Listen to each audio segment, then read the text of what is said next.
बिस्मिल्लाहिर्रहमानिर्रहीम। अस्सलाम वालेकुम ख़ज़ीन हज़रात, मैं हूँ आपका जुनैद सलीम और आप देख रहे हैं इंसाफ डिजिटल। नाज़रीन, हुक्मरानों को जिसका डर था बिल आखिर वो हो ही गया। जिस मकसद के लिए इमरान खान के साथ मुलाकातों पर पाबंदी लगाई जा रही थी वो मकसद भी पूरा नहीं हो सका। इमरान खान ने इस हुकूमत के ख़िलाफ़ हतमी एहतजाज के लिए 24 नवंबर की कॉल दे दी, यानी 24 नवंबर को सब रास्ते सब काफ़िले इस्लामाबाद की जानिब का ऐलान हो गया। अब 24 नवंबर का ऐलान जो है वो इमरान खान से मुलाकात के बाद उनकी दलेर बहन अलीमा खान ने किया है। उन्होंने मीडिया के सामने इमरान खान का पैगाम पहुंचाते हुए कहा है कि 8 फरवरी को आप इनकलाब लेकर आए थे, आप लोग 8 फरवरी को निकले और अपना आइनी हक इस्तेमाल किया, आपने अशराफिया से ताकत छीनी, ताकतवर बन गए, लेकिन 9 फरवरी को सारा मैंडेट चोरी कर लिया गया। इमरान खान ने अपने पैगाम में ये कहा है कि आपका चोरी किया गया वोट जो है वो गिने चुने लोगों को दे दिया गया है, सुप्रीम कोर्ट की आज़ादी छीन ली गई है। इमरान खान ने कहा है कि वकला, किसानों, तालिब इल्मों और हर मकतबा फ़िक्र के अफराद को अपनी आज़ादी के तहफ़्फ़ुज़ के लिए निकलना होगा। खान का कहना था कि मुल्क के मुस्तकबिल के लिए फ़ैसला कुन घड़ी आन पहुंची है और इस हतमी ऐलान से पहले ही हुकूमत बुखलाहट में अजीबो गरीब इक़दामात कर रही है। गुज़िश्ता रोज़ कई जगह पे बिला वजह छापे मारे गए, डराने धमकाने की कोशिश की गई, लोगों को खौफज़दा टेरराइज़ करने की कोशिश की गई, जो साफ नज़र आ रहा था कि मकसद जो है वो खौफज़दा करना है आवाम को, जो इस तहरीक में कोई किरदार अदा कर सकते हैं। हर उस शख्स को खौफज़दा करने की कोशिश की गई गुज़िश्ता रोज़, और आने वाले दिनों में ये कोशिशें मज़ीद ताकत पकड़ेंगी, ज़ोर पकड़ेंगी ये कोशिशें। गुज़िश्ता रोज़ तहरीक इंसाफ के रहनुमाओं को इमरान खान से मुलाकात से रोकने के लिए उन्हें गिरफ़्तार कर लिया गया। इतने भोंडे अंदाज में ये कार्रवाई की गई, इतने बूदे अंदाज में ये कार्रवाई की गई कि मेरा ख़्याल है पूरी दुनिया में इसका मजाक उड़ा होगा। नाज़रीन, हुकूमत इस कदर परेशान है कि वो ख़ुद ही तहरीक इंसाफ को, इस तहरीक इंसाफ की इस कॉल को डू और डाई का नाम दे रही है। हालांकि इमरान खान ने या अलीमा खान ने या पीटीआई के किसी लीडर ने डू और डाई वाली बात नहीं की, लेकिन हुकूमत ख़ुद इसको डू और डाई का रंग दे रही है। हुकूमती ज़राए ख़ुद ही ऐसी ख़बरें दे रहे हैं कि जनाब अली केपी हुकूमत ने एहतजाज करने वाले 1 लाख टीचर से कह दिया है कि वो एहतजाज के लिए इस्लामाबाद चलें। नाज़रीन, क्या कोई ज़ी शऊर इंसान इस बात पे यकीन कर सकता है कि केपी के अवाम को, केपी के समंदर बाहर निकालने के लिए लोगों का, केपी की हुकूमत को ये ओछी हरकत करनी पड़े कि आपके असातिज़ा से कहा जाए कि आपके मुतालबा तब मानेंगे हम कि जब आप एहतजाज में शामिल होंगे। कम अज़ कम केपी के बारे में ये प्रोपेगेंडा करते हुए मेरा ख़्याल है कि ऐसे वीलॉगर्स को, ऐसे अखबार नवीसों को और हुकूमत को ख़ुद भी कुछ सोचना चाहिए कि वो किस सूबे के बारे में बात कर रहे हैं। अच्छा, वो ये कहा गया है कि उन टीचर्स को लालच दी गई है कि एहतजाज कामयाब हो गया तो उनके मुतालबात तस्लीम कर लिए जाएंगे। दूसरी तरफ नाज़रीन, तहरीक इंसाफ के अंदरूनी ज़राए का ये कहना है कि एहतजाज के हवाले से इमरान खान के अहकामात इंतहाई सख्त हैं कि इस बार जिस पार्टी रहनुमा ने भी सुस्ती या नहली का मुजाहरा किया उसकी पार्टी में मज़ीद कोई जगह नहीं रहेगी। एहतजाज को कामयाब बनाने के लिए एक रुकन असम्बली, टिकट होल्डर और पार्टी रहनुमा को टारगेट दिया गया और अलीमा खान की तरफ से एहतजाज की तारीख का ऐलान होते ही अली मीन गंडापुर का कहना था कि इस बार तब तक इस्लामाबाद से वापसी नहीं होगी जब तक अपने मुतालबात पूरे नहीं करवा लिए जाते। एहतजाज को कामयाब बनाने के लिए नाज़रीन, एक तरफ तहरीक इंसाफ की तैयारियाँ हैं और दूसरी तरफ देखना ये है कि हुकूमत किस तरह इसका मुकाबला करती है। आज तक किसी न किसी तरह हुकूमत तहरीक इंसाफ के एहतजाज को गैर मुअस्सर करती चली आ रही है, मगर अब हुकूमत के पास ऑप्शंस बहुत कम बची हैं। हुकूमत इस कदर घबराई हुई है कि परेशानी में वो कुछ भी कर सकती है और वफाकी हुकूमत के पास पहला हथियार ऑब्वियसली ये होगा कि केपी में गवर्नर राज लगा दिया जाएगा। अगरचे 18वीं तरमीम के बाद इसका कोई ज़्यादा फ़ायदा नहीं हो सकता, लेकिन अगर हुकूमत ने गवर्नर राज लगाने वाली हमाकत की तो एक तरफ से तो उसे कारकुनों का जज्बा इंतकाम जो है वो शदीद हो जाएगा और दूसरा इस इक़दाम का आलमी सतह पर ऐसा रद्द-ए-अमल सामने आएगा कि माशी तौर पर निढाल हुकूमत से संभलना मुश्किल हो जाएगा। दूसरा, हुकूमत ने पहले की तरह ज़ालमाना सफ़ाकाना क्रैकडाउन किया तो ये भी इस वक्त मौजूदा हालात में आलमी ज़राए इब्लाग की और हुकूमतों का तवज्जो बनेगा। तवज्जो का मरकज़ बन जाएगा। अगर इंसानी हकूक़ की ख़िलाफ़ वर्जियों का नोटिस जो है वो उस बंदे ने ले लिया जिस बंदे की फ़ोन कॉल से इस वक्त डर रहे हैं, यानी ट्रंप साहब ने ओहदा संभालने से पहले ही पाकिस्तान से मुताल्लिक़ या इमरान खान के हक़ में कोई बयान दे दिया, तो उससे मुल्क के अंदर पूरी इंतज़ामी मशीनरी को ऐसा पैगाम जाएगा कि वो बददिल होकर एक तरफ हो जाएगा और ऐसी फ़िज़ा बनेगी कि खान आ रहा है। ऐसे में ब्यूरोक्रेट्स और सिक्योरिटी अफसरान ही हुकूमत के लिए पोरस के हाथी साबित होंगे, क्योंकि पूरे मुल्क के सिक्योरिटी एहलकार पहले ही तहरीक इंसाफ के कारकुनों का मुकाबला कर करके थक के निढाल हो चुके हैं और इस हतमी एहतजाज से पहले इमरान खान के मुकदमात भी बिल्कुल फैसला कुन मरहले पर पहुँच चुके हैं। और इस बारे में उनके वकील बैरिस्टर सलमान सफदर ने जो कुछ कहा है उसमें समझने वालों के लिए बहुत कुछ है। सलमान सफदर साहब कहते हैं कि खान के तमाम केसेस इख्तिताम पर हैं, लेकिन लीगल साइड सिर्फ खाना तैयार कर सकती है। हम ये चाहेंगे कि खान की रिहाई का ढकना सियासी साइड उठाए। बैरिस्टर सलमान सफदर का मतलब यही है कि पार्टी को ग्राउंड पर अपना प्रेशर बढ़ाना पड़ेगा, तभी रिहाई मुमकिन होगी। अच्छा नाज़रीन, दूसरी तरफ हमारे प्यारे मोहतरम अज़ीमुल मर्तबत जनाब मियाँ मोहम्मद नवाज़ शरीफ साहब बेचारे बहुत परेशान हैं। ये तो हमें पता था, मगर वो इतने ज़्यादा परेशान हैं कि उसका इतना अंदाज़ा नहीं था कि परेशानी का आलम यहाँ तक पहुँच चुका है। 3 बार का वज़ीर आज़म अब सुकून के चंद लम्हात की तलाश में नज़र आ रहा है। सारी ज़िंदगी हटो बचो के शोर में गुजारने वाले को अब अपने घर के अंदर भी अमान नज़र नहीं आ रही और वो अपना दुख ज़बान पर ले आए हैं।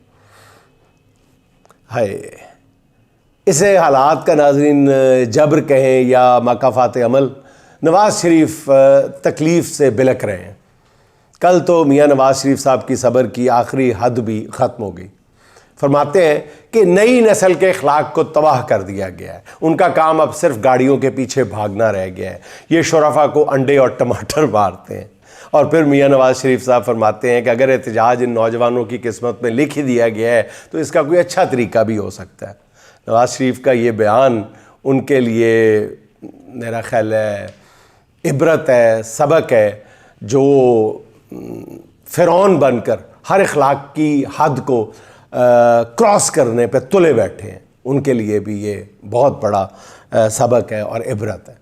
सबसे ज़्यादा सबक तो इसमें छोटे भाई शहबाज शरीफ साहब के लिए है और वो मियाँ साहब तो साफ साफ छोटे भाई से कह रहे हैं कि देखो मेरे भाई, मुझे देखो अगर दीदा इबरत रखते हो। तो मियाँ नवाज़ शरीफ के लिए बस इतना ही कहना है कि आपको तो अभी तक किसी ने अंडे और टमाटर नहीं मारे, आपको गलीज़ गालियाँ भी किसी ने नहीं दी, आपके ख़िलाफ़ सिर्फ नारे लगते हैं और ये मुखालफाना नारे आपके घर के ऐन सामने लगते हैं और इस पर आप इस कदर परेशान हो गए। आपके नज़दीक ये दुनिया का मसला नंबर 1 है। मियाँ साहब, ये दुनिया जैसी करनी वैसी भरनी के असूल पे चलती है जो अज़ल से राइज है। आज नौजवानों को इखलाकियात का दर्स देने से पहले काश आप याद कर लेते कि आपने पार्लियामेंट के अंदर अपनी हरीफ बेनज़ीर को पीली टैक्सी कह दिया था। मियाँ साहब, आप वही हैं ना जिन्होंने बेनज़ीर की जाली बरहना तस्वीरें हेलीकॉप्टर्स के ज़रिए फेंकवाई थी। बच्चा बच्चा जानता है, इतनी बार इसका जिक्र हो चुका है कि अब इसके ज़िक्र से भी कराहत आती है। ऐसा काम आपसे पहले कभी किसी ने नहीं किया था, ना इसके बाद आज तक हुआ है। नौजवानों को इखलाकियात का दर्स देते हुए मियाँ साहब, आपको एक लम्हे के लिए भी याद नहीं आया कि आपने अपने सियासी मुखालिफ सलमान तासीर को थाने में उल्टा लटकवाया था। नौजवानों को इखलाकियात का सबक पढ़ाने से पहले आपने अपने भाई के कारनामों पे नज़र डाल ली होती, जो आज वज़ीर आज़म है, जिसकी हुकूमत ने आम आदमी की जान, माल और इज़्ज़त सब कुछ अपने ऊपर हलाल कर लिया है। यहाँ ज़ोर ज़बरदस्ती लोगों की वफ़ादारियाँ तब्दील करवाई गई हैं। रात गए घरों पे छापे मारकर इफ़्फ़त माब ख़वातीन की इज़्ज़त को पामाल किया गया है। जवान बेटियों की चादर और उनके वालिदैन के सामने खींची गई है। मगर मियाँ साहब, आप कुछ नहीं बोले, आप एक लफ्ज़ नहीं बोले। आपको इखलाकियात तब याद नहीं आई क्योंकि ये सब आपके मुखालिफिन के साथ हो रहा था, इसलिए आपने इसे गवारा ही नहीं किया, बल्कि आपने तो इस पर बगले में जाई हैं। मेरा मियाँ साहब आपसे सवाल है कि क्या मुखालिफाना नारे लगाना बद अखलाकी है? क्या जेल में बैठी 70 साला बुजुर्ग खातून जिसे आप 60,000 से ज़्यादा वोटों से शिकस्त खाने के बावजूद खुद को जीता हुआ करार दे रहे हैं, ये बदअखलाकी नहीं है, ये बदतमीजी नहीं है। मियां साहब, अपनी इलेक्शन हारी हुई बेटी को सबसे बड़े सूबे पे मुसल्लत कर देना इस अंदाज में, ये बदअखलाकी नहीं है। मियां साहब, यही वो बदअखलाकियां हैं जिनका आपके पास कोई जवाब नहीं है, और जवाब आप तराश भी नहीं सकते। और जब आप जवाब नहीं दे पाते तो फिर मुखालिफाना नारे लगते हैं जो आपकी तबीयत पे गिरां गुजरते हैं। लंदन के जिस घर के बाहर मुखालिफाना नारों की आवाज़ें आपको बेचैन करती हैं, आज आप उस घर की आज तक आप उसकी मनी ट्रेल नहीं दे सके। मियां साहब, मैं गैर शाइस्ता ज़बान इस्तेमाल करने का, ज़बान क्या एक लफ्ज़ इस्तेमाल करने का तसव्वुर भी नहीं कर सकता उम्र भर। जब तक इस सांस में सांस है, मेरे साथ कोई मर्जी जो सलूक बरत ले, कोई रवा रखे सलूक, मुझे पूरा यकीन है कि मैं किसी के बारे में गैर शाइस्ता ज़बान इस्तेमाल नहीं कर सकता।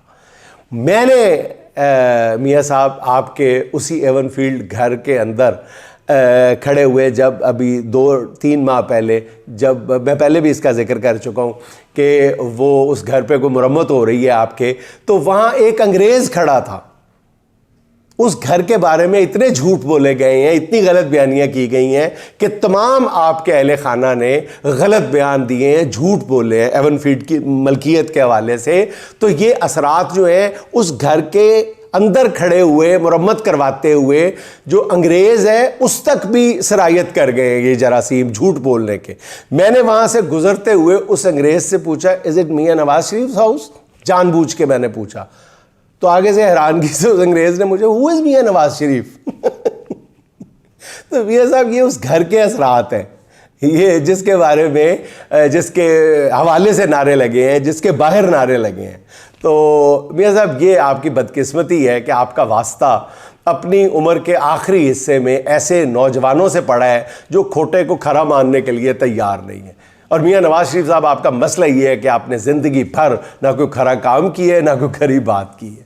ये होनी है मियां साहब जो हो के रहेगी, और आप अपना ही बोया हुआ काट रहे हैं। ये मकाफात अमल है हजूर, हौसला रखें, क्योंकि अभी तो सिर्फ इब्तदा है, आगे आगे देखिए होता है क्या। अच्छा नाज़रीन, इक़्तिसादी महाज से ऐसी ख़बरें आ रही हैं कि सुन के कानों पे यकीन नहीं आता।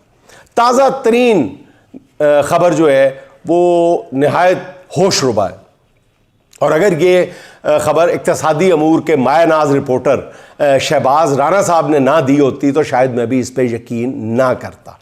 आज शाया होने वाली स्टोरी में शहबाज राना साहब बताते हैं कि हुकूमत की इक़्तिसादी राब्ता कमेटी ने गुज़श्ता रोज़ FBR के लिए 32.5 अरब रुपए की इजाफी ग्रांट की मंजूरी दे दी है। 32 अरब रुपए सिर्फ FBR के लिए, जिससे रेवेन्यू अफसरान के लिए 1100 के करीब नई गाड़ियां, चमचमाती गाड़ियां खरीदी जाएंगी। और 6 माह के लिए मंजूर होने वाली इस ग्रांट से मुलाजमीन को 4 इजाफी तनख्वाहें दी जा सकेंगी। सबसे अहम बात यह है कि यह ग्रांट अगले माली साल के दौरान डबल हो जाएगी, यानी अगले साल इस मद में 65 अरब रुपए दिए जाएंगे। इस रकम में से 2.5 अरब रुपए इजाफी तनख्वाहों के लिए मुख्तस किए गए, यानी 3 अरब 40 करोड़ FBR की ऑपरेशनल सलाहियतें बढ़ाने पर सर्फ होंगे। इस ग्रांट के बाद FBR के तमाम ग्रेड 17 और 18 के अफसरान को नई गाड़ियां मिलेंगी, और साथ माहाना 250 लीटर मुफ्त पेट्रोल भी मिलेगा। FBR के अफसरों को नई गाड़ियां और उसके पेट्रोल और ट्रैकर लगाने की मद में 6 माह के अखराजात का तखमीना जो है वो 5 अरब 90 करोड़ रुपए यानी 6 अरब रुपए लगाया गया। और FBR मुलाजमीन पे ये जो इनायात हैं ये उस वक्त की जा रही है नाज़रीन जब वो रवा माली साल की पहली तिमाही में टैक्स महसूलात के हदफ के करीब भी पहुंचने में नाकाम रहे हैं, और हदफ से 190 अरब रुपए कम जमा हुए हैं। यानी चाहिए तो ये था कि इस नाइली पर उनसे बाज़पुरस की जाती, मगर उल्टा हुकूमत उन पर नवाज़शात की बारिश कर रही है। पता नहीं इसका मकसद क्या है। और ये शाहाना फैसले उस वक्त किए जा रहे हैं जब मुल्क जो है वो पूरी तरह गैर मुल्की कर्ज़ों की दलदल में धंसा हुआ है। घुटने घुटने नहीं, नाक नाक तक धंसा हुआ है। और पाकिस्तान पर गैर मुल्की कर्ज़ों का बोझ जो है वो 133 अरब रुपए, 133 अरब डॉलर से भी तजावज़ कर गया हुआ है। एक साल में मौजूदा हुकूमत जो है वो 3 अरब 70 करोड़ डॉलर का नया कर्ज ले चुकी है और मुल्क पर IMF के कर्जे जो है वो 9.5 अरब डॉलर से भी तजावज़ शायद कर गए हुए। सिर्फ चीनी कमर्शियल बैंकों से हुकूमत ने 40 अरब डॉलर कर्ज ले रखे हैं। और FBR की शानदार कारकर्दगी का अंदाज़ा इससे लगाएं कि माली साल की दूसरी तिमाही के पहले महीने यानी अक्टूबर में टैक्स हदफ से 111 अरब रुपए जो है वो कम जमा हुआ है, जिसने माशी सूरत हाल इतनी संगीन बना दी है कि IMF का जो वफ्द है उसको हंगामी तौर पर पाकिस्तान आना पड़ा है। और 2 रोज़ से ये वफ्द पाकिस्तान के वज़ीर ख़जाना और दीगर हुकाम से मुलाकातें कर रहा है और हुकूमत को ये ख़बरें ज़बरदस्ती नशर करवाना पड़ रही है कि IMF के वफ्द का फ़लाँ चीज़ पर इज़हार इत्मीनान, IMF के वफ्द का वज़ीर ख़जाना की टाई के रंग पर इज़हार इत्मीनान। इसी तरह के इज़हार इत्मीनान है ना, और क्या कहा जा सकता है। बाकी आपको भी इज़हार इत्मीनान वाली चीज़ों का पता है और मुझे भी पता है, और उनसे ये जानने की मेरा ख्याल कोशिश कर रहे हैं कि ये हदफ से कम टैक्स जमा होने की वजह क्या है, हमें भी बता दें, अंग्रेज़ी ज़बान में बता दें। अच्छा, ख्याल है कि इस टैक्स कलेक्शन में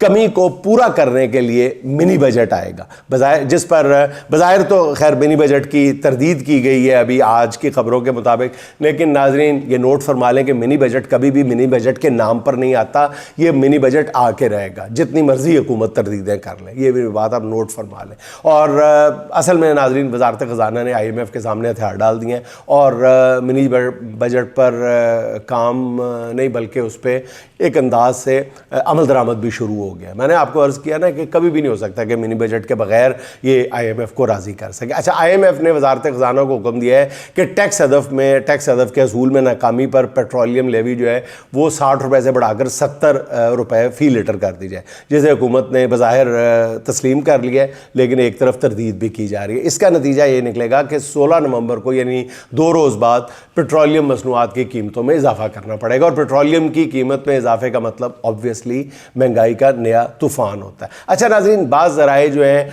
वो शहबाज राना के हवाले से जो ख़बर दी है उनका ये कहना है बाज़ ज़राए का कि IMF के वफ़द ने हुकूमत की सोलर पॉलिसी को भी हदफ़ तनकीद बनाया है और कहा है कि सोलराइजेशन की वजह से मुल्क का सर्कुलर डेट बढ़ता जा रहा है, इसलिए सोलर सेक्टर को दी गई मराहत जो हैं वो फौरी तौर पर वापस ली जाए। नाज़रीन, मैं आपको यहाँ ये भी बताता चलूँ कि पंजाब हुकूमत ने बाकायदा सोलर पॉलिसी का ऐलान करते हुए सूबे की बड़ी आबादी को वापडा से सोलर पर मुंतकिल करने का एक प्रोग्राम बनाया हुआ है। अब पता नहीं है अब उस पॉलिसी का क्या बनेगा। अब ज़राए का कहना यह है कि IMF ने FBR की नाक़िस कारकर्दगी पर सख्त डांट डपट की है और FBR की शानदार कारकर्दगी का अंदाज़ा इससे लगाया जा सकता है हुकूमत ने रवा माली साल की पहली तिमाही में ताजर दोस्त टैक्स स्कीम से 10 अरब रुपए जमा करने का हदफ मुकर्रर किया था, जबकि अमली तौर पे 10 अरब के हदफ के जवाब में जमा कितना पैसे हुए हैं? 17 लाख रुपए। 10 अरब का हदफ था, जमा हुए 17 लाख रुपए। दूसरी तरफ नाज़रीन, खैबर पख्तूनख्वा जो है वो माशी कारकर्दगी में बाजी ले गया। अब इस बात का बहुत सारे लोगों को नहीं पता, वाकई देखने में ऐसे लगता है कि उनको एहतजाज के सिवा कोई दूसरा काम नहीं है, लेकिन ये एक हकीकत है कि खैबर पख्तूनख्वा माशी कारकर्दगी में मिलों पीछे छोड़ गया, ख़ास तौर पर पंजाब को। इसीलिए ये खबरें सामने आने के बाद आज हुकूमत ने पंजाब हुकूमत की कारकर्दगी पर IMF के इज़हार इत्मीनान की खबरें चलवाई हैं। वाह, उनको और कोई नहीं IMF को काम था, IMF को सिर्फ एक ही काम था कि पंजाब हुकूमत की इक़्तिसादी कारकर्दगी पर शाबाश दी जाए, और ये बड़ी एहतमाम के साथ खबरें चलवाई गई हैं। अच्छा, वफाकी वज़ारत ख़जाना की तरफ से जारी होने वाले अदाद शुमार में बताया गया है कि खैबर पख्तूनख्वा हुकूमत जो है वो माशी मामलात में मुल्क के दीगर सूबों से काफ़ी आगे है। रिपोर्ट ये बता रही है कि माली साल की पहली तिमाही में केपी हुकूमत ने 103 अरब रुपए का सरप्लस शो किया है, जबकि इसके मुकाबले में पंजाब हुकूमत ने 160 अरब रुपए का खसारा जाहिर किया है। नाज़रीन, ये है वफाकी हुकूमत की रिपोर्ट है, मेरी नहीं है। इसके जवाब में आज ख़ास तौर पे इन ख़बरों का एहतमाम किया गया कि नहीं, वो तो IMF ने कहा है कि जनाब पंजाब हुकूमत के पास तो बड़ा सरप्लस पैसा पड़ा हुआ है, वो जो दरख्त पड़े हैं, गंदम का ज़ख़ीरा पड़ा है, वो जो फ़लाँ चीज़ पड़ी है, सड़कों की मालियत भी लगा ली है उन्होंने, पानी भी नहरों में इतना बह रहा है, उस पानी की भी मालियत का अंदाज़ा लगा के तो IMF ने कह दिया है कि पंजाब हुकूमत के पास बहुत पैसा पड़ा हुआ है। जब लगाने की बारी आती है तो फिर ये कहते हैं कि साढ़े को पहले है ही कुछ नहीं। अच्छा नाज़रीन, पहली तिमाही के दौरान खैबर पख्तूनख्वा हुकूमत की आमदन जो है वो 316 अरब रुपए रही है, जबकि अखराजात जो हैं वो 212 अरब रुपए रहे। दूसरी तरफ जुलाई था सितंबर, पहली तिमाही के दौरान पंजाब हुकूमत की आमदन 866 अरब, जबकि अखराजात जो हैं वो 1026 अरब रुपए रहे। केपी हुकूमत ने महसूलात भी हदफ से ज़्यादा जमा किए हैं, जबकि पंजाब हुकूमत जो है वो टैक्स जमा करने में भी हदफ अपने पूरे नहीं कर सकी। यही नहीं बल्कि माशी हवाले से सिंध और बलूचिस्तान की कारकर्दगी जो है वो भी पंजाब से बेहतर है। और यही वजह है कि IMF के वफ़द ने खैबर पख्तूनख्वा की माशी टीम के साथ मुलाकात का फ़ैसला किया है, ताकि इस बात का जायज़ा लिया जा सके कि उन्होंने ऐसे कौन से इक़दाम किए हैं जिससे उन्होंने मुकर्रर करदा जो अहदाफ़ हैं उनसे बढ़कर नताइज हासिल किए हैं। यकीनन इस पर खैबर पख्तूनख्वा की इक़्तिसादी जो टीम है उसके सरबराह मुज़म्मल असलम मुबारकबाद के मुस्तहिक है। नाज़रीन, इसके साथ ही अदम के 2 अशार सुन लें, गैर सियासी किस्म के हैं। वो जो तेरे फ़कीर होते हैं आदमी बेनज़ीर होते हैं, वो जो तेरे फ़कीर होते हैं आदमी बेनज़ीर होते हैं, जिनको दौलत हक़ीर लगती है उफ़ वो कितने अमीर होते हैं, वो परिंदे जो आँख रखते हैं सबसे पहले असीर होते हैं, वो परिंदे जो आँख रखते हैं सबसे पहले असीर होते हैं। ए अदम एहतियात लोगों से, ए अदम एहतियात लोगों से, लोग मुनकर नकीर होते हैं। लेकिन खुश रहें, खुश रखें। आपसे मुलाकात होगी इंशाअल्लाह अगले व्लॉग में।